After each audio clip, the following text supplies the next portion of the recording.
नमस्कार, स्वागत है आप सभी का be wealthy help live session में, जहां पर आपके सवालों के जवाब, खासकर म्यूचुअल फंड के जो निवेश होते हैं उससे जुड़े सवालों के जवाब देने की हम पूरी कोशिश करते हैं। हमारे साथ आज है वाइज इन्वेस्ट प्राइवेट लिमिटेड के CEO and founder Hemant Rastogi sir. Hemant sir नमस्ते, thank you so much for taking out time इतने नमस्ते बिजी शेड्यूल में से। नमस्ते स्वाति। नमस्ते। चलिए शुरू करते हैं। पहला सवाल है चंदना जी का। उन्होंने पूछा है कि what should be the ideal mix of mutual fund eight retirement for a person who needs 2 lakhs per month till another 40 years, considering 20% of corpus in fixed deposits and not to be included in monthly income। बताएं sir. हाँ, I think Swati, यहाँ पे दो तीन बहुत ही important चीजें हैं। एक तो जी। ये जो सवाल है हम्म। कि रेगुलर इनकम जनरेट करना है और रिटायरमेंट के बाद करना है।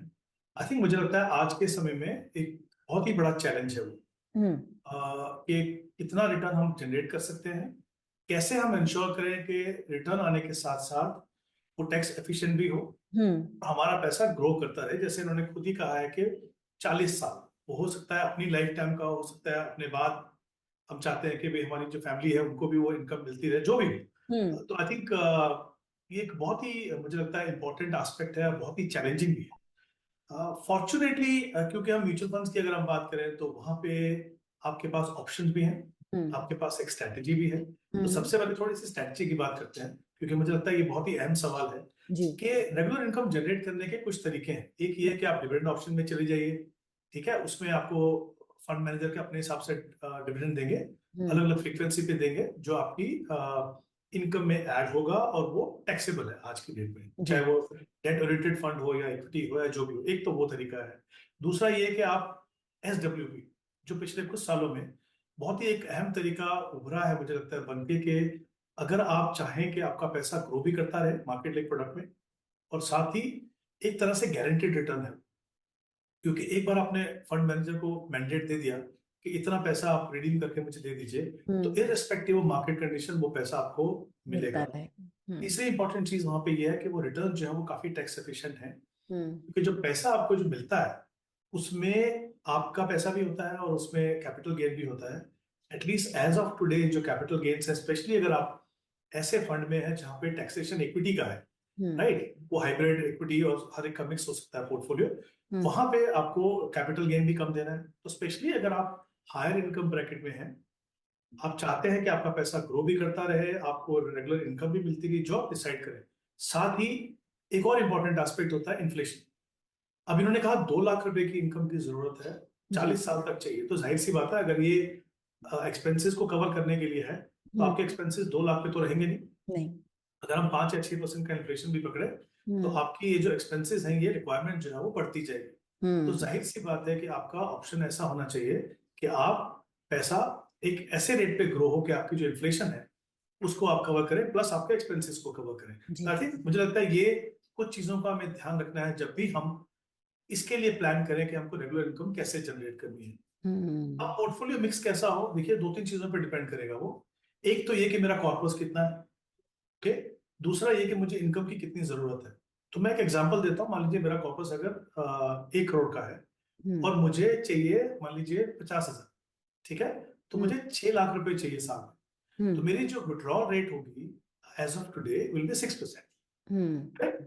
अगर वही पैसा मुझे मान लीजिए 25,000 रुपए चाहिए तो मेरी 3% पे, करेक्ट। तो ये दो चीजें इंपॉर्टेंट देखिए, कॉर्पस कितना है, और हो सकता है अगर मेरी रिक्वायरमेंट 25,000 की हो, 3 लाख रुपए मुझे चाहिए, पर मेरा कॉर्पस जो है सिर्फ 20 लाख रुपए है या 25 लाख रुपए है, तो परसेंटेज बहुत बढ़ जाती है। तो ये दो चीजें इंपॉर्टेंट है, आपका कॉर्पस कितना है, आपकी रिक्वायरमेंट कितनी है। जो मैंने पहले बात की थी उसको ध्यान रखने के लिए इंपॉर्टेंट है कि आप बहुत ज्यादा एग्रेसिवली पैसा मत निकालिए, क्योंकि आप कभी भी उस स्टेज में नहीं होना चाहते जहां पे आपका पैसा खत्म हो जाए और आपकी लाइफ रुकी बाकी, राइट। तो आप ऐसा नहीं चाहते। तो ये 2-3 चीजों का आपको ध्यान रखना है। ब्रॉडली स्पीकिंग मेरे हिसाब से जो मिक्स होना चाहिए वो हाइब्रिड और इक्विटी का मिक्स होना चाहिए। उसमें भी कुछ कैटेगरीज हैं, जैसे बैलेंस एडवांटेज फंड मुझे इसलिए अच्छे लगते हैं। बैलेंस एडवांटेज फंड कि उसमें इक्विटी भी है, आर्बिट्राज भी है, उसमें डेट भी है। एज ऑफ टुडे उसकी टैक्सेशन इक्विटी की है। फंड मैनेजर मार्केट मूड के हिसाब से मार्केट की वैल्यूएशन देख के आपके बिहाफ पे इक्विटी की एक्सपोजर को कम ज्यादा करते हैं। जो है फ्लेक्सिबिलिटी एज एन इन्वेस्टर आपके लिए करना बहुत मुश्किल है। तो उसमें आप मे बी एक थंब रूल के हिसाब से बता रहा हूँ, 35% पैसा आप वहां पे डाल दीजिए। फिर होता है एग्रेसिव इक्विटी हाइब्रिड फंड्स, जहां पे मिनिमम एक्सपोजर जो है वो इक्विटी में होगा 65%। ठीक है, वो कभी बढ़ भी जाता है तो वहां पे भी आपको डेट मिलेगी। जैसे इन्होंने कहा कि 20% मुझे डेट में चाहिए, तो वो दोनों जगह पे इनको मिलेगा। इसमें भी आप 35% डाल सकते हैं। बाकी जो 30% पैसा है, वो पैसा आप इक्विटी फंड में डालिए। वहां भी उन फंड में डालिए जहां पे बहुत ज्यादा एग्रेशन नहीं है। तो मतलब उसमें मुझे कैटेगरी बहुत अच्छी लगती है, वो लगता है फ्लेक्सी कैप। फ्लेक्सी कैप में दो तरह के फंड्स हैं। एक ऐसे फंड हैं जो हमेशा लार्ज कैप बायस बना के रखते हैं। दूसरे ऐसे हैं जो जेन्युइनली फ्लेक्सी कैप है, मतलब उसमें लार्ज मिड स्मॉल तीनों मिलेंगे। दोनों का एक एक फंड ले लीजिए आप, तो ताकि आपका जो एक्सपोजर है लार्ज कैप में ज्यादा बना रहे, बाकी सेगमेंट में भी आपको थोड़ा एक्सपोजर मिले, बट ओवरऑल जब देखेंगे उसमें इतनी फ्लेक्सिबिलिटी है फंड मैनेजर के पास कि वो आपको आपके पोर्टफोलियो को रीअलाइन करते रहेंगे। ये इसलिए इंपॉर्टेंट है। अभी अगर इसको हम ऐसे देखें तो साथ ही लगेगा कि थोड़ी एग्रेशन ज्यादा भी हो सकती है इसमें, लेकिन मेरा ये मानना है कि जब तक आप वेल बैलेंस पोर्टफोलियो और ऐसा एलोकेशन नहीं बनाएंगे, तो आप इन्फ्लेशन को बीट नहीं कर पाएंगे, आपकी जो रेगुलर इनकम चाहिए आपको वो नहीं पूरा कर पाएंगे। तो मुझे लगता है इस तरह का आप पोर्टफोलियो बनाइए। ये ऑफ कोर्स जैसा मैंने कहा थंब रूल है, डिपेंड करता है, जैसे मैंने कहा कितना कॉर्पस है आपके पास, कितनी आपकी रिक्वायरमेंट है इन टर्म्स ऑफ परसेंटेज। ये दो चीजों का आपको ध्यान रखना है। दो सवाल, एक इससे कनेक्टेड है, एक थोड़ा सा अलग है यहाँ से निकल के बाहर का। पहला सवाल कि जब हम ये 3 जगह पैसा डाल रहे हैं अपने, तो जो मेरी SWP है वो तीनों जगह से होगी या फिर वो किसी एक कैटेगरी से होगी, बाकी दो को बाद में टच किया जाएगा? नहीं, मेरे हिसाब से देखिए दोनों ऑप्शंस अवेलेबल है आपके पास, कुछ फर्क नहीं पड़ता। आप 3 फंड रख रहे हैं मान लीजिए अपने पास, 3 या 4, तो तीनों से भी आए तो कोई प्रॉब्लम नहीं है, क्योंकि अल्टीमेटली क्या होता है, अगर आप इक्विटी से भी थोड़ा पैसा निकालते रहेंगे तो जो हमेशा जो हमें रहता है ना एक कि थोड़ी प्रॉफिट बुकिंग भी हो जाए, थोड़ा पैसा भी निकल जाए, तो वहां से भी निकल जाएगा। ठीक है, दूसरी तरफ अगर आप ऐसे निवेशक हैं, आपको लगता है कि नहीं इक्विटी को टच नहीं करते हैं, वो लॉन्ग टर्म में रहने दीजिए, तो आप बैलेंस एडवांटेज से शुरू कीजिए, उसके बाद फिर आप दूसरे कैटेगरी में जाइए। आई थिंक जैसा मैंने पहले भी कहा था, म्यूचुअल फंड में बहुत सारी फ्लेक्सिबिलिटी है। आपका जिस तरह से पोर्टफोलियो बनाना हो, जो जिस तरह से आपको अलाइन करना, वो आप यहाँ पे कर सकते हो। तो अगर चाहो तो मैं कुछ एक इनको फंड बता देता हूँ जी। जो कंसिडर कर सकते हैं। तो बैलेंस एडवांटेज में जैसे HDFC बैलेंस एडवांटेज या फिर निपॉन इंडिया बैलेंस एडवांटेज, दो फंड्स में से कोई भी ले लीजिए आप। अगर हम एग्रेसिव इक्विटी हाइब्रिड की बात करें तो ICICI Pru equity and debt और Kotak equity hybrid. Flexi cap में जैसा मैंने कहा, एक जहाँ पे बायस ज्यादा है लार्ज कैप का, और दूसरा जो जेन्युइनली फ्लेक्सी कैप है, उसमें अगर आप देखें तो आप HSBC फ्लेक्सी कैप और फिर मोतीलाल ओसवाल का फ्लेक्सी कैप, जहाँ पे तीनों सेगमेंट में आपको एक्सपोजर मिलेगा। ये कुछ नाम है, इनमें से आप चाहें तो इनको कंसिडर कर सकते हैं। ओके। जो दूसरा सवाल मेरे जहन में आया था, और ये इसलिए क्योंकि बीते एक को बी वेल्दी हेल्पलाइन में किसी ने पूछा था कि 1 साल के लिए अगर पैसे पार्क करने हैं, और आपने आर्बिट्राज फंड का जिक्र किया था यहाँ पे, या नाम लिया था सिर्फ आर्बिट्राज का, इसलिए तो उन्होंने पूछा था कि 1 साल के निवेश के लिए लिक्विड फंड में डालना चाहिए पैसा या फिर arbitrage fund could be one of the options. I think actually हमने आपके शो में ही पहले भी डिस्कस किया था ये। जी देखिए ऐसा है कि टैक्सेशन का एक एंगल है बेसिकली, जी। तो रिटर्न में बहुत ज्यादा फर्क नहीं हो सकता शायद। कभी कभी ऐसी सिचुएशन होती है जहाँ पे आर्बिट्राज में अच्छा रिटर्न आपको मिल जाता है, बट लिक्विड में भी कभी कभी अच्छा रिटर्न मिलता है। मतलब अच्छा का मतलब है 5-6% तक भी जाता है, उसके ऊपर भी जाता है। इशू ये है कि अगर आप हायर टैक्स ब्रैकेट में हैं, लिक्विड में जो भी आपको रिटर्न मिलेगी वो आपके इनकम में ऐड होगी। आपको मान लीजिए अगर आप हाईएस्ट ब्रैकेट में 33% के करीब आपको टैक्स देना है। कि अब प्रॉब्लम क्या है कि अगर 1 साल का है, ठीक है, 1 साल भी अगर आप पूरा कर लें तो फिर आप लॉन्ग टर्म कैपिटल गेन में चले जाते हैं जी। राइट, जहां पे आपको सिर्फ 12.5% के करीब टैक्स देना है।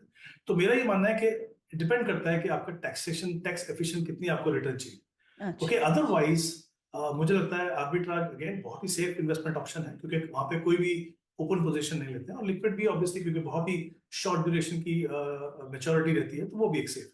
ये क्लियरली डिपेंड करता है आपको किस तरह की टैक्स एफिशिएंसी अपने रिटर्न में चाहिए। अगला सवाल नीलिमा जी का है, और वो भी SWP के आसपास ही जुड़ा हुआ है उसी से।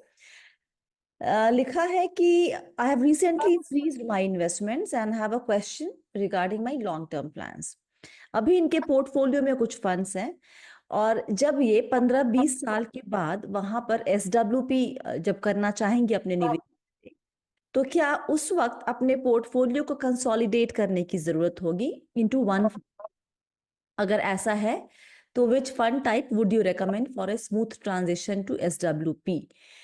हालांकि सेकंड पार्ट का आपने जवाब पहले ही दे दिया, लेकिन जिनके पास ऑलरेडी एक पोर्टफोलियो है बना हुआ जो अगले 10-12 साल चला रहे हैं, वो रिटायरमेंट के टाइम या पोस्ट रिटायरमेंट उस फंड को पूरा का पूरा चेंज करना, या फिर हम उसी में से थोड़ा सा कुछ मेंटेन कर कुछ चेंज करें? हाँ देखिए, यहाँ पे स्वाति क्या है, इन्होंने कहा कि 15 साल के बाद इनको रेगुलर इनकम की जरूरत है, राइट? तो ऑब्वियसली इस समय पे इनका पूरा फोकस रहना चाहिए ग्रोथ के ऊपर, कि इनका ऐसा पोर्टफोलियो हो जो इनको अच्छी ग्रोथ दे सके। 15 साल के बाद रेगुलर इनकम चाहिए, तो हमने कॉन्सेप्ट की बात की कि सिस्टमैटिक विड्रॉल प्लान, और मेरा ये मानना है जिस तरीके से हमने पिछले कुछ सालों में देखा है कि SIP एक तरीके से मूवमेंट बन गया, जी, मुझे लगता है आगे आने वाले सालों में SWP एक बहुत ही इंपॉर्टेंट रोल प्ले तरीका होगा इन्वेस्टर्स के लिए रेगुलर इनकम जनरेट करने के लिए। तो I think in terms of strategy वो तो वही रहेगी। 15 साल के बाद है, 2-3 चीजें देखनी पड़ेगी उस समय पे, किस तरह के प्रोडक्ट होंगे तब। दूसरी बात, उस समय पे टैक्स एफिशिएंसी कैसी होगी, क्योंकि जैसे मैंने पहले भी कहा कि ये बहुत ही इंपॉर्टेंट एस्पेक्ट है कि आपके जो रिटर्न्स हैं वो कितने टैक्स एफिशिएंट हैं, वो आपको उस समय पे देखना होगा। बट ब्रॉडली मुझे लगता है जो कॉन्सेप्ट हमने पहले बात की वही रहेगा। अब पूरा पैसा, मान लीजिए आपने एक डाइवर्सिफाइड पोर्टफोलियो बनाया एक्यूमुलेशन स्टेज में, अभी जो इनकी स्टेज है वो एक्यूमुलेशन स्टेज है, मनी यानी कि वो पैसा ग्रो कर रहे हैं अगले 15 साल तक, राइट? वहां पे आप एक वेल बैलेंस पोर्टफोलियो बनाते हैं, आप अलग तरह के इक्विटी फंड डालते हैं आप, ठीक है। अब ये होगी एक over simplification of investment process के, सारा पैसा आप एक ही फंड में डाल दीजिए। यकीन मानिए, अगर आप अपना पैसा वर्ल्ड के दुनिया के सबसे बेहतरीन फंड मैनेजर को देंगे तो भी ऐसे फेजेस होंगे जब उनकी स्ट्रेटेजी काम नहीं करेगी, क्योंकि सेक्टर रोटेशन है, एसेट एलोकेशन में अलग अलग तरह की परफॉर्मेंस होगी। तो एक फंड में डालना तो ऑब्वियसली, जैसा मैंने कहा, ओवर सिंप्लीफिकेशन हो जाएगा, वो कभी भी रिकमेंडेड नहीं है। मैंने कुछ कैटेगरीज की बात की, आई एम होपिंग दैट यहाँ से 15 साल के बाद ये कैटेगरीज उतनी ही इफेक्टिव एग्जिस्ट करे, उतनी ही इफेक्टिव होंगी जितनी आज है। बट ये नहीं होंगी तो कोई और कैटेगरी होगी डेफिनेटली, क्योंकि हम धीरे धीरे बेहतर हो रहे हैं, राइट? ऑप्शंस हमारी बेहतर हो रही हैं, स्ट्रेटेजीज हमारी रिफाइंड हो रही हैं। ओके, तो आई थिंक ऑप्शंस होंगी, बट बिल्कुल भी मैं रिकमेंड नहीं करूंगा कि पूरा पैसा आप एक फंड में डालें। 2 या 3 फंड अलग अलग कैटेगरीज के होने ही चाहिए, ताकि आप किसी भी एक स्ट्रेटेजी, एक फिलॉसफी, एक एसेट एलोकेशन और एक फंड मैनेजर के ऊपर डिपेंड नहीं करेंगे। ओके, अगला सवाल आबिदा हाशमी जी का है। उम्र है इनकी 43 इयर्स, कुवैत में रहती हैं। पोर्टफोलियो पे राय चाहिए। इन्होंने 2024 अगस्त, अभी हाल फिलहाल में ही निवेश शुरू किया है। 17 साल के लिए निवेश करना चाहती हैं। पोर्टफोलियो में फिलहाल है ICICI प्रूडेंशियल ब्लू चिप, जहां 50,000 जा रहा है। मोतीलाल निफ्टी 500 मोमेंटम 50, वहां 50,000। निपॉन निफ्टी स्मॉल कैप 250 में 50,000। क्वांट फ्लेक्सी कैप में 50,000, क्वांट स्मॉल कैप में 50,000 और HDFC गोल्ड ETF में 20,000। टोटल 2,70,000 की SIP है, अगर ये मेरी अंडरस्टैंडिंग है। बताइए कि पोर्टफोलियो में कुछ चेंज करना है कि नहीं। रिटायरमेंट 17 साल के बाद है। मंथली इनकम जो ये देख रही हैं SWP के जरिए post retirement is 3 lakhs per month. कितना कॉर्पस जोड़ने की जरूरत है और क्या इस निवेश से वो कॉर्पस जुट पाएगा या नहीं?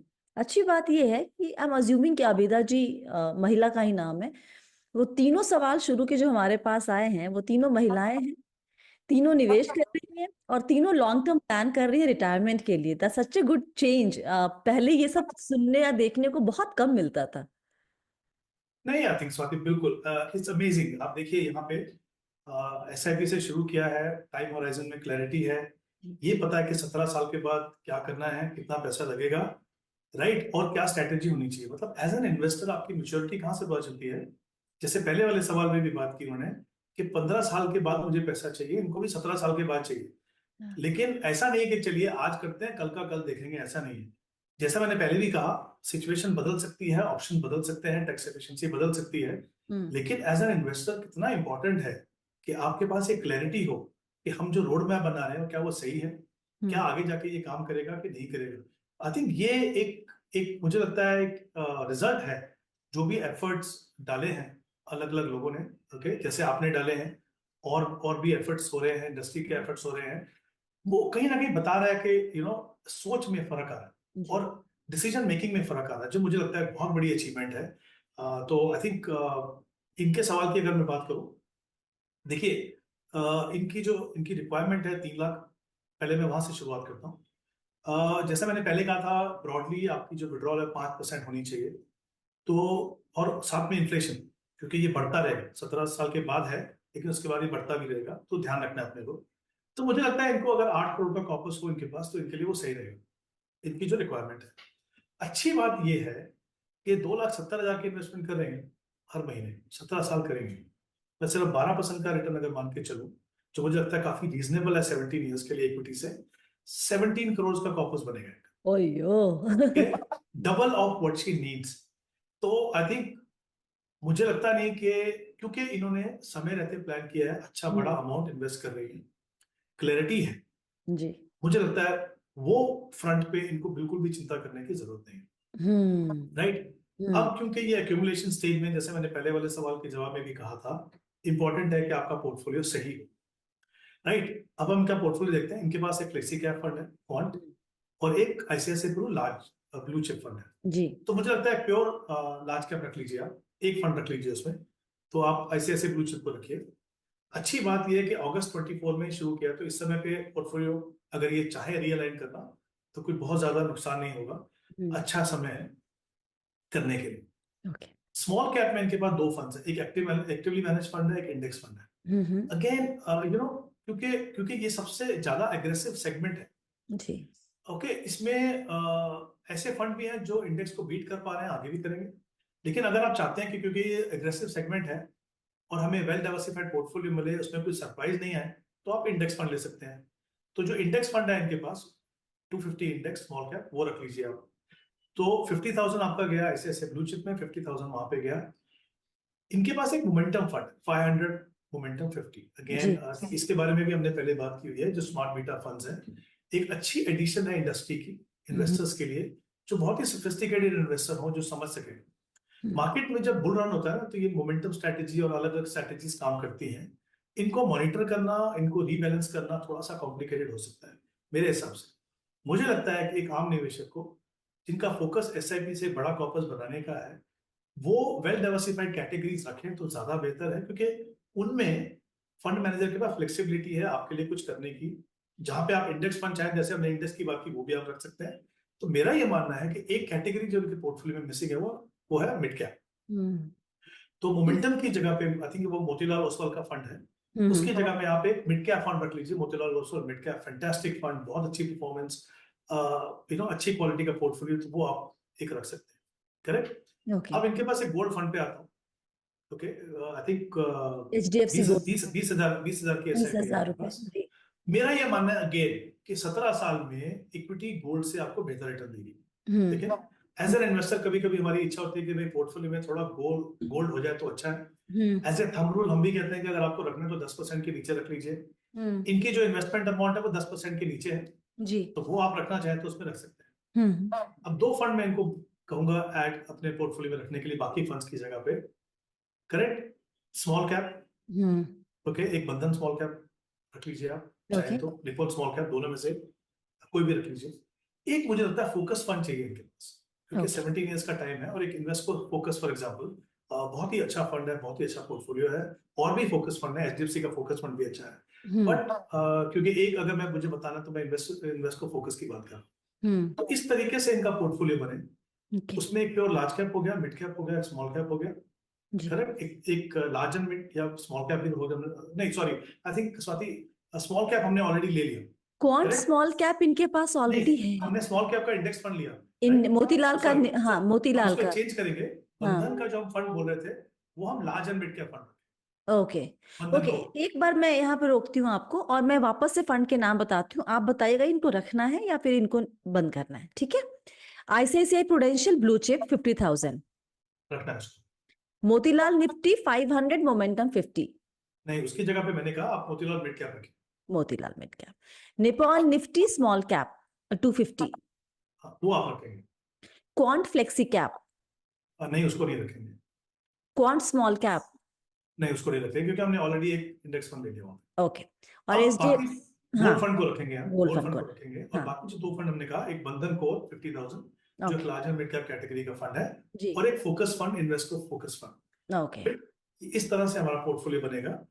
5 फंड में 50,000 और एक गोल्ड फंड में 20,000। 20,000। इस तरह से 2,70,000 की इन्वेस्टमेंट होगी। अगला सवाल दीपिका जी का, एक और महिला। इनके पास 75 लाख का कॉर्पस है। अब इनकी स्ट्रैटेजी सुनिएगा। ये सोच रही है कि इस पैसे को इन्वेस्ट करके वहां से एसडब्ल्यूपी करें, और जो रकम वहां से निकलेगी वो उसकी एसआईपी करेंगी 5 से 10 साल के लिए। इसके अलावा वो 1 लाख और भी एसआईपी के जरिए अपना ये निवेश करेंगी। तो एसडब्ल्यूपी के जरिए 1 लाख निकालना चाहती है, और अलग से 1 लाख एसआईपी के लिए। जानना चाहती है कि बेस्ट फंड क्या है। मैंने इनसे पूछा बाद में कि ये इस पूरी स्ट्रैटेजी के पीछे थॉट क्या है। उनका जवाब मुझे मिला, the thought I have is to invest over withdrawal so that I get the averaging on the withdrawal amount and get the benefit on lumpsum investment too. और I have no plans to withdraw this amount at least in next 5 years। जो गोल है वो है बच्चे की future के लिए, और एक अच्छा खासा कॉर्पस 10 से 15 साल के लिए। तो मुझे बताएं कि ये बहुत दफा लोगों ने पूछा है कि एक लमसम अमाउंट है, उसको मैं निवेश करूं, वहां से एसडब्ल्यूपी करूं, और उस रकम की एसआईपी करूं। ये जो पूरा नाक ऐसे पकड़ना और ऐसे पकड़ने का है, ये नाक कैसे पकड़ना ठीक रहेगा? आई थिंक पहली बात तो दीपिका जी ने इन्वेस्टमेंट शुरू किया, प्लान किया, अच्छी बात है। हम्म। मैंने शुरुआत में कहा था कि जितना इन्वेस्टमेंट प्रोसेस सिंपल रखोगे उतना फायदा है।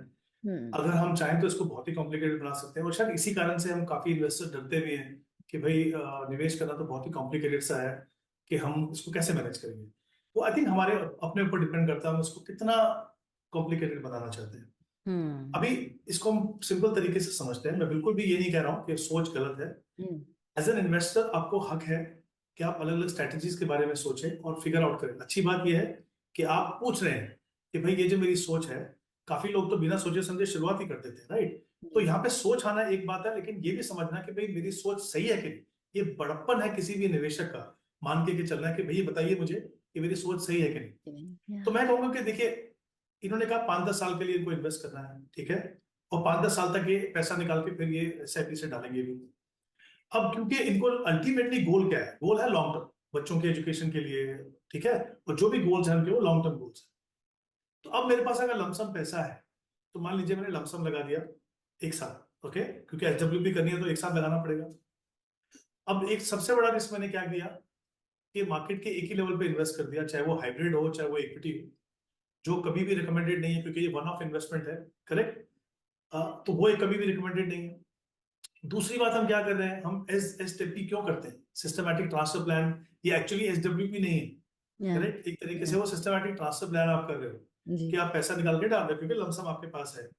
अब उसमें आपने क्या किया, आपने वो पैसा भी मार्केट लिंक प्रोडक्ट में डाल दिया, मान लीजिए इक्विटी है, हाइब्रिड है, जो भी है।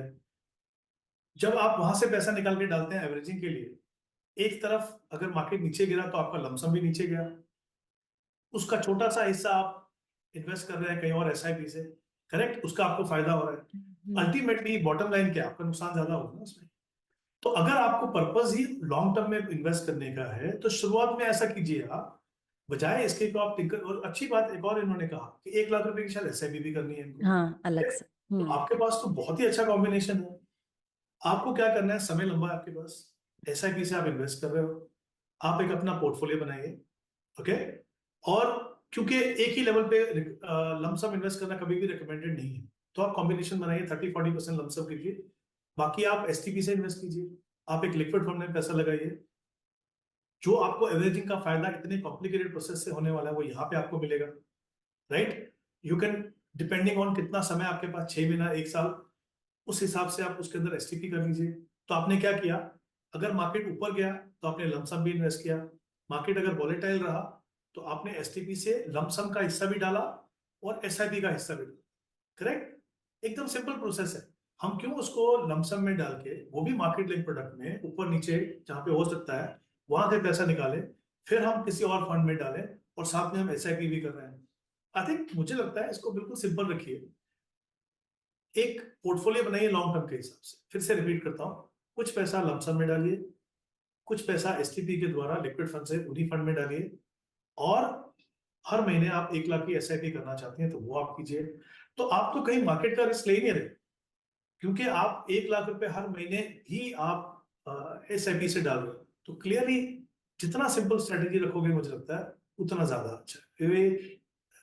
हमें लगता है कि शायद हमको फायदा होगा, यहाँ से निकालेंगे वहां से निकालेंगे, वो नहीं काम करता। Okay, all right. और इनके लिए हमने फंड्स के नाम बताएं क्या? देखिए अगेन, क्योंकि मुझे मालूम नहीं कि इनके पास एग्जिस्टिंग इन्वेस्टमेंट और कुछ है कि नहीं है, इसको अलग से देख रहे हैं। ब्रॉडली अगर मैं बात करूं, मान लीजिए क्योंकि लॉन्ग टर्म का इनका नजरिया है, तो 2-3 कैटेगरीज मुझे हमेशा लगता है अच्छी हैं। एक तो फ्लेक्सी कैप फंड्स, एक large and mid cap funds, right, और एक multi cap fund.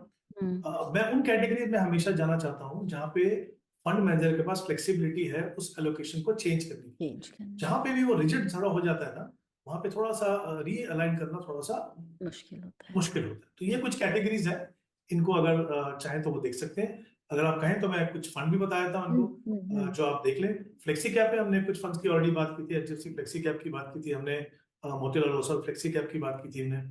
Large and mid में हमने बंधन कोर इक्विटी की बात की, और सारे फंड्स हैं, Motilal Oswal large and mid, correct, HDFC large and mid, वो आप देख सकते हैं। मल्टी कैप में अगर हम देखें, कोटक मल्टी कैप बहुत अच्छा फंड है, एचएसबीसी का मल्टी कैप देख सकते हैं, या फिर निपॉन का मल्टी कैप। मैं ऑप्शन दे रहा हूँ, उसमें से आप उसको देख के जो भी आपको लगे अच्छा है उसमें से आप सिलेक्शन कर सकते हैं। ओके, अगला सवाल अमित कुमार जी का। उम्र है 33 साल, जमशेदपुर के रहने वाले हैं। इनके पास पोर्टफोलियो में SBI small cap, ICICI Prudential technology fund, axis growth opportunities fund, ICICI Prudential transportation fund. कुल निवेश 2,14,000 का है। करंट वैल्यू अभी फिलहाल 3 लाख है, राइट? 3 साल में 43% रिटर्न इनको मिल रहा है। सवाल पूछा है कि should I have to redeem total amount before the crash? ये तब होता है जब हमें पता नहीं है कि हम निवेश किस लिए कर रहे होते हैं और कितने वक्त के लिए कर रहे होते हैं। ये सवाल तभी आपके जहन में आता है। तो ये बताएं सर, ऐसा अप्रोच कि डर जाए कि थोड़ा सा बाजार गिरता नहीं है या वहां पे कुछ उल्टी पुल्टी हरकत शुरू होती है और आपको लगता है कि मेरा पैसा जो दिख रहा है उससे कम ना हो जाए और तब निकालना बेहतर होगा क्या? ये अप्रोच कितना नुकसानदेह है किसी भी निवेशक के लिए? आई थिंक पहली बात तो जब हम इक्विटी में इन्वेस्ट करते हैं तो हमें ये समझ के चलना पड़ेगा कि इक्विटी बाय नेचर वॉलेटाइल है। अलग अलग कारणों से अलग अलग समय पे अलग अलग डिग्री की करेक्शन आपको देखने को मिलेगी। उसको आप टैकल कैसे करते हैं? आप एसआईपी से इन्वेस्ट कर रहे हैं, ओके, 2 कारण से आप एसआईपी इन्वेस्ट करते हैं। एक, आप छोटी छोटी रकम या जो भी आपकी रकम है उससे बड़ा कॉर्पस बनाना चाहते हो। दूसरा, आप, क्योंकि हम हमेशा डरते हैं मार्केट के वॉलेटिलिटी से, तो उससे डरने की बजाय उसको अपने एडवांटेज के लिए कैसे टर्न करें, तो आप एवरेजिंग करते हो, डिसिप्लिन तरीके से आप एवरेजिंग करते हो। अब इन्होंने कहा कि क्रैश होने से पहले मैं पैसा निकाल लूं या क्या करूं। काश किसी को पता होता कि कब क्रैश होने वाला है, कितना होने वाला है। Trust me, best of fund managers को नहीं पता, बेस्ट ऑफ एक्सपर्ट्स जिंदगी को नहीं आसान पता। हो जाती सबकी। करेक्ट, बिल्कुल। तो आई थिंक आपकी स्ट्रेटेजी, फिर से मैं कहूंगा, जितनी सिंपल होगी, जितनी कॉम्प्रिहेंसिव होगी, उतना आपको फायदा देगी। अब इनके नंबर्स देखते हैं। 2,14,000 की इन्वेस्टमेंट है, 3 लाख रुपए बन गए, 10,000 की एसआईपी है, यानी एक साल में 1,20,000 सिस्टमेटिकली इन्वेस्ट कर, जो आज का जो इनकी वैल्यू है उसका 40% है, राइट। तो अगर आपको ये डर है कि मार्केट क्रैश करेगी तो आपका 1,20,000 अगले साल में वो लेवल पे जाएगा, ऑटोमेटिकली आपको फायदा हो गया, एवरेजिंग हो गई, करेक्ट। सो आई थिंक हमें ये समझना होगा कि जो हमारी स्ट्रेटेजी है सिस्टमैटिक और डिसिप्लिन तरीके की, उसके फायदे क्या है। कभी कभी हम शुरुआत कर देते हैं सोच के कि भाई ऐसा भी तरीका पैसा बनाने का, वहां तो हो गया, बट आई थिंक उसके और फायदे क्या है, इंप्लीकेशंस क्या है, वो भी समझने की जरूरत है। तो अगर मेरा 40% पैसा डिफरेंट लेवल पे जाने वाला है, अगर मुझे ये डर है कि मार्केट गिरेगा, अगर मार्केट नहीं गिरता है, अगर वो चलता रहा, अभी तक जो इन्होंने इन्वेस्टमेंट किए 3 साल, वो तो हर हर बार ऊंचे लेवल पे किए। ये पहला मौका होगा कि जब वो अपनी एवरेज कॉस्ट को नीचे ला सकते हैं, राइट। तो आई डोंट थिंक इनको बिल्कुल भी डरने की जरूरत है, कि इनका तो प्रोपोर्शन बहुत अच्छा है कि 40% पैसा आप एसआईपी से इन्वेस्ट कर रहे हो। अगर आप हमेशा ये चिंता करते रहोगे कि इक्विटी मार्केट में कब क्रैश होगा, कितना होगा, तो आप ट्रस्ट में आप जो पीस ऑफ माइंड आपको चाहिए और जो आप अपनी वेल्थ को जो एंजॉय करोगे बढ़ते हुए देखते हुए, वो आप नहीं कर पाओगे। मेरा ये मानना है, जैसे मैंने पहले भी कहा, वॉलेटिलिटी होगी, समय समय पे होगी। फॉर्चुनेटली स्ट्रेटेजीज हैं, उनको फॉलो कीजिए ताकि उसका इम्पैक्ट आपके पोर्टफोलियो पे कम हो, और इनफैक्ट कम ही ना हो बल्कि आपको उसका फायदा हो। तो मुझे नहीं लगता इनको कुछ भी इन टर्म्स ऑफ स्ट्रेटेजी कुछ करने की जरूरत है। ठीक है, इनका अगला पोर्टफोलियो अगर सवाल। चाहे तो हम देख सकते हैं हाँ सर। क्विकली। इनका पोर्टफोलियो अगर चाहे तो हम देख सकते हैं क्विकली, राइट? उन्होंने पूछा नहीं है, लेकिन ओके, क्विकली बता दीजिए आप, जो किस प्रकार हम आ ही गए तो मुझे ठीक लगता है। है। हाँ हाँ, सो आई थिंक अगर इनका हम अगर पोर्टफोलियो देखें तो दो सेक्टर फंड मुझे दिख रहे हैं यहाँ जी पे। जी। एक टेक्नोलॉजी फंड है, एक ट्रांसपोर्टेशन फंड है। Again both are very good sectors, potential है। एज ए कॉमन मैन आपकी 10,000 रुपए की अगर एसआईपी है, तो उसमें अगर आप दो सेक्टर फंड रखेंगे तो मुझे लगता है वो सही नहीं है। तो एक मल्टी कैप रखिए, आईसीआईसीआई का मल्टी कैप रख सकते हैं उसकी जगह पे। ट्रांसपोर्टेशन की जगह पे एक लार्ज एंड मिड कैप, मैंने कुछ लार्ज एंड मिड की बात की थी।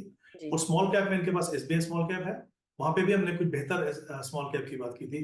तो कुछ चेंजेस करेंगे तो मुझे लगता है इनके पोर्टफोलियो के लिए बेहतर है। ओके, अगला सवाल जिन्होंने भेजा है, उन्होंने मेंशन किया था कि don't mention my name in the show, तो मैं नहीं ले रही उनका नाम। लेकिन सवाल है, इनका सवाल ये है कि need to start 1 lakh SIP for at least 8 years। अभी 47 इनकी उम्र है, रिटायरमेंट पे इनको 2 करोड़ का कॉर्पस चाहिए। करेंटली 12 लाख का पोर्टफोलियो है, लेकिन इनको लगता है कि ये प्रॉपरली डिस्ट्रीब्यूटेड नहीं है। इनके पोर्टफोलियो में करीब 13 स्कीम्स हैं। हेमंत सर, डिटेल्स मैं स्क्रीन पे दिखा दूंगी, आपके पास वो नाम ऑलरेडी हैं। बताएं मुझे इनके पोर्टफोलियो को कंसोलिडेट कैसे किया जाएगा। देखिए, ये तो बात बिल्कुल सही है, इनके पास कुल मिला के 13 फंड्स हैं। 3 फंड में जहां पे उन्होंने एसआईपी रोक दी है, 10 फंड में जहां पे वो कर रहे हैं। 45,000 की एसआईपी उन्होंने कहा ये बढ़ा के 1 लाख करना चाहते हैं। 12 लाख का कॉर्पस इनके पास ऑलरेडी एक्यूमुलेटेड है। तो इनके जो टाइम होराइजन है उसके हिसाब से इनका टारगेट 2 करोड़ है। मुझे लगता है अगर ये कंटिन्यू करें तो 3 करोड़ का कॉर्पस बनेगा इनके पास। तो I think in terms of जो उनको अचीव करना है वो डेफिनेटली उससे ज्यादा ही मिलेगा उनको। बट मुझे खुशी ये है कि कहीं ना कहीं उन्होंने रियलाइज किया है कि पोर्टफोलियो को ज्यादा बड़ा कर दिया उन्होंने। और कहीं ना कहीं जब ओवर डाइवर्सिफिकेशन होती है, उसकी डेफिनेशन अलग अलग हो सकती है ओवर डाइवर्सिफिकेशन की, बट इतने सारे फंड अगर होंगे आपके पास तो कहीं ना कहीं वो प्रोसेस थोड़ा कॉम्प्लिकेटेड हो जाता है। जी अच्छी बात है उन्होंने रियलाइज किया समय रहते और इसको कंसोलिडेट करना चाहते हैं। क्योंकि इनको 1 लाख रुपए की एसआईपी करनी है तो मुझे लगता है 5 फंड से इनका काम हो जाएगा। इनके एग्जिस्टिंग फंड की बात करता हूं मैं। एक एचडीएफसी फ्लेक्सी कैप है इनके पास, एक पारंपरिक फ्लेक्सी कैप है। 2 तरह के अलग फंड है। पारंपरिक में इनको थोड़ा यूएस का एक्सपोजर में मिलता है, वो रखें। 20-20 हजार रुपए की इन्वेस्टमेंट करनी है इनको। ओके, मोतीलाल ओसवाल का मिड कैप इनके पास है, वहां पे 20,000 कर सकते हैं। बंधन का स्मॉल कैप इनके पास है, उसमें 20,000 कर सकते हैं। मल्टी कैप फंड इनके पोर्टफोलियो में नहीं है, मुझे लगता है वो एक शामिल कर लीजिए। कुछ फंड की मैंने बात की थी, Kotak multi cap, HSBC multi cap, उसमें से कोई ले लीजिए। 5 फंड रखिए, तीनों सेगमेंट मार्केट के, जो आपको एक्सपोजर चाहिए सही मात्रा में मिलेगा। और हमने देखा, हमने 2 फ्लेक्सी कैप रखा है ताकि बायस जो है हमारा वो लार्ज कैप पे रहे। लार्ज कैप की तरफ रहे। आखिरी सवाल क्विकली लेते हैं, रंजीत कुमार जी का, गया से है ये, मेरे शहर से। 35 साल उम्र है इनकी। 2021 में इन्होंने म्यूचुअल फंड में निवेश शुरू किया था। वांट टू गेट बिकम करोड़पति in 10 years। Want to invest 30 से 35K की SIP एवरी मंथ। अभी 4 फंड है, Parag Parikh flexi cap, SBI small cap, Mirae Asset large and mid cap, Canara Robeco blue chip. Total amount 16,500 की। SIP अब 35,000 की करना चाहते हैं। बताएं कैसे अपने पोर्टफोलियो में चेंज करें। आई थिंक अगर 35,000 की एसआईपी कर रहे हैं, जो इनका टाइम होराइजन आई थिंक 10 साल उन्होंने कहा है, करोड़पति बनना चाहते हैं, वो डेफिनेटली अचीव हो जाएगा, प्रोवाइडेड ये अपना प्रोसेस कंटिन्यू करें। और मुझे लगता है 10 साल का समय है। आज इनको लगता है 35,000 कर सकते हैं, कोशिश कीजिए, थोड़ा पैसा बढ़ा पाएंगे तो और बड़ा पर्पस बनाएंगे। तो I think in terms of achieving goal मुझे लगता नहीं कोई इनको प्रॉब्लम होगी। पोर्टफोलियो में मुझे लगता है थोड़े बदलाव की जरूरत है। पारंपरिक फ्लेक्सी कैप की हमने बात की, वो आप रख सकते हैं। बाकी जो फंड्स हैं मुझे लगता है थोड़ा चेंज कीजिए। जैसे मैंने अभी 1 लाख की एसआईपी में बात की थी, 5 फंड रखिए आप अपने पास। वो मैं इसलिए कह रहा हूँ क्योंकि आगे जाके अगर आप थोड़ा अमाउंट बढ़ाते गए तो आपके पास सही तरह का कॉम्बिनेशन होगा जिसमें आप उसको बढ़ा सकते हैं। तो एक जैसे फ्लेक्सी कैप हो गया, हमने मल्टी कैप की बात की। फंड्स के नाम मैं पहले ऑलरेडी बता चुका, मैं सिर्फ कैटेगरी बता रहा हूँ। एक लार्ज एंड मिड कैप, एक मिड कैप और स्मॉल कैप। ये हम्म 5 फंड रखिए आप, ठीक है। इस कैटेगरी के फंड रखिए, फंड्स के नाम मैंने ऑलरेडी बताए थे। जी तो इससे आप डेफिनेटली एक वेल बैलेंस पोर्टफोलियो बनेगा आपका, हम्म और अपना जो लक्ष्य पूरा कर पाएंगे। बट आई थिंक इंपॉर्टेंट ये है कि कोशिश कीजिए, अगर हर साल थोड़ी थोड़ी रकम से अगर अपनी एसआईपी बढ़ा सके, हम्म तो आपका कॉर्पस जो है कहीं ज्यादा बड़ा बन सकता बड़ा हो जाए। सर आपने large and mid cap category की बात की, इनके पास उस कैटेगरी का एक फंड मेरे का है, और आपने शायद जो रिकमेंडेशन पहले दी है सवालों में बंधन के लार्ज एंड मिड कैप की, राइट? है। सो मैंने 3 फंड्स की बात की थी स्वाति, यहाँ पे जी बंधन कोर की बात की थी मैंने, HDFC large and mid cap की बात की हाँ थी, और Motilal Oswal large and mid cap. तो मुझे हम्म लगता है ये एग्जिस्टिंग फंड जो उनके पास है उससे बेहतर फंड्स है, बेहतर और बन उनमें से एक फंड कोई भी कंसिडर कर सकते okay alright. Thank you so much Hemant sir सभी सवालों के जवाब देने के लिए, और फिर बहुत जल्दी आपसे मिलते हैं कुछ और नए सवाल और उसके जवाब की तलाश में। Thank you so much for your time sir. और इसके साथ ही फिलहाल be wealthy help live session में इतना ही। नीचे कमेंट में थैंक्स जरा लिख दीजिए, क्योंकि हम लोग बहुत मेहनत करते हैं ये सवाल ढूंढने में और उसके जवाब आप तक पहुंचाने के लिए। और याद रखिए आप हैं मेरे यानी स्वाति के साथ, और हम सब हैं बहुत ही सावधानी और समझदारी के साथ अमीर बनने के सफर पर। सवाल भेजना चाहते हैं तो कमेंट कीजिए, ईमेल कीजिए, व्हाट्सएप कीजिए, सब डिटेल्स आपके स्क्रीन पर है और डिस्क्रिप्शन बॉक्स पर भी। फिर से वक्त देने के लिए शुक्रिया। सभी को बहुत सारा प्यार और दुलार। Stay blessed, healthy and be wealthy.